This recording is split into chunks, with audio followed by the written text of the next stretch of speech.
തിരുവനന്തപുരത്ത് അടിയന്തര ലാൻഡിംഗ് നടത്തിയ ബ്രിട്ടീഷ് യുദ്ധവിമാനം ഹാങ്കറിലേക്ക് മാറ്റും. വിമാനത്താവളത്തിലെ പ്രത്യേക ഹാങ്കറിലേക്കാണ് മാറ്റുക. പ്രത്യേക ഉപകരണങ്ങളുമായി ബ്രിട്ടനിൽ നിന്നും എഞ്ചിനീയറിംഗ് വിദഗ്ധർ എത്തിയതിന് ശേഷമാകും ഹാങ്കറിലേക്ക് മാറ്റുക. കൂടുതൽ വിവരങ്ങളുമായി പ്രശാന്ത് ശങ്കരമംഗലത്ത് ചേരുകയാണ്. പ്രശാന്ത്, എപ്പോഴായിരിക്കും ഹാങ്കറിലേക്ക് മാറ്റുക? മറ്റു വിവരങ്ങൾ കൂടി. കെ പി സുരേഷ്, ബ്രിട്ടനിൽ നിന്നുള്ള പ്രത്യേക സംഘം തിരുവനന്തപുരത്തെത്തും. ഇതും ശരി, യുദ്ധോപകരണങ്ങൾ നന്നാക്കുന്ന അല്ലെങ്കിൽ ഈ വിമാനം നന്നാക്കുന്ന പ്രത്യേക ഉപകരണങ്ങളുണ്ട്. ആ ഉപകരണങ്ങളുമായിട്ടാണ് ഈ പ്രത്യേക സംഘം എത്തുന്നത്. സംഘം എത്തിയതിനു ശേഷം മാത്രമാകും ഹാങ്കറിലേക്ക് മാറ്റാനുള്ള തീരുമാനങ്ങളും നീക്കങ്ങളും നടക്കുക. അല്പസമയം മുമ്പാണ് ഇത്തരത്തിലൊരു അറിയിപ്പ് ബ്രിട്ടീഷ് ഗവൺമെന്റിന്റെ ഭാഗത്തു നിന്നും എത്തിയത്.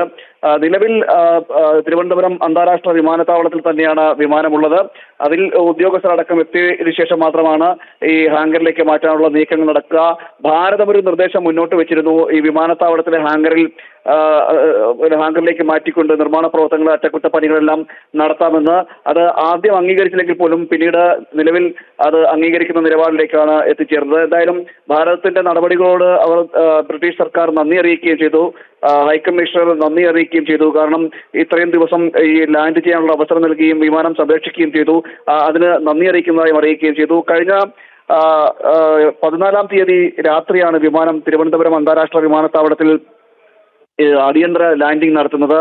ഇന്ധനം തീർന്നതിനെ തുടർന്ന് അടിയന്തര ലാൻഡിംഗ് നടത്തണമെന്ന് ഒരു അറിയിപ്പ് ലഭിച്ചു.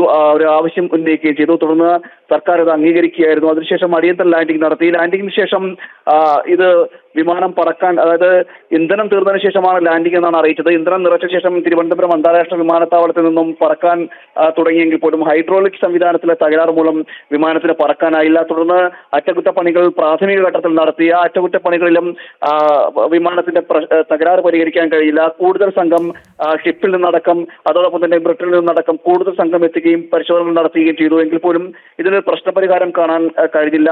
തുടർന്ന് എയർലിഫ്റ്റ് ചെയ്യാനടക്കമുള്ള നീക്കങ്ങളും നടത്തിയിരുന്നു. വിമാനം എയർലിഫ്റ്റ് ചെയ്തുകൊണ്ട് കപ്പലിലേക്ക് എത്തിക്കാമെന്നൊരു നീക്കങ്ങളടക്കം നടക്കിയെങ്കിൽ പോലും പിന്നീട് അതും ഫലവത്തായില്ല. തുടർന്നാണ് ഇപ്പോൾ ഇവിടെ ഉള്ള വിമാനത്താവളത്തിനുള്ളിൽ തന്നെയുള്ള ഹാങ്കറിൽ സംരക്ഷിച്ചുകൊണ്ട് അറ്റകുറ്റപ്പണികൾ നടത്തി വിമാനം കൊണ്ടുപോകാമെന്നൊരു നിലയിലേക്ക് ഇപ്പോൾ എത്തിയിരിക്കുന്നത്. അതിന്റെ ഉദ്യോഗസ്ഥർ പൂർണ്ണമായ സുരക്ഷയിലായിരിക്കും വിമാനം ഈ അറ്റകുറ്റപ്പണികൾ നടത്തുന്ന ഹാങ്കറിൽ സംരക്ഷിക്കുക. നിലവിൽ വിമാനത്താവളത്തിൽ അറ്റകുറ്റപ്പണികൾ നടന്നുകൊണ്ടിരിക്കുന്ന വിമാനങ്ങൾക്ക് ബുദ്ധിമുട്ടുണ്ടാകാത്ത തരത്തിൽ ആണ് മറ്റ് തകരാർ പരിഹരിക്കുവാനുള്ള ശ്രമം നടത്തുക എന്നും ബ്രിട്ടീഷ് സർക്കാരിന്റെ ഭാഗത്ത് നിന്ന് അറിയിച്ചിട്ടുണ്ട്. എന്തായാലും ബ്രിട്ടനിൽ നിന്നുള്ള കൂടുതൽ സംഘം, അതും കൂടുതൽ ഈ ഉപകരണങ്ങളുമായിട്ട് കൂടുതൽ സംഘം എത്തും. കൂടുതൽ സംഘം എത്തിയതിനു ശേഷം മാത്രമായിരിക്കും പൂർണ്ണ സുരക്ഷയിലായിരിക്കും ഹാങ്കറിലേക്ക് മാറ്റാനുള്ള നടപടിക്രമങ്ങളിലേക്ക് കടക്കുക. പ്രശാന്താണ് വിവരങ്ങൾ നൽകിയത്.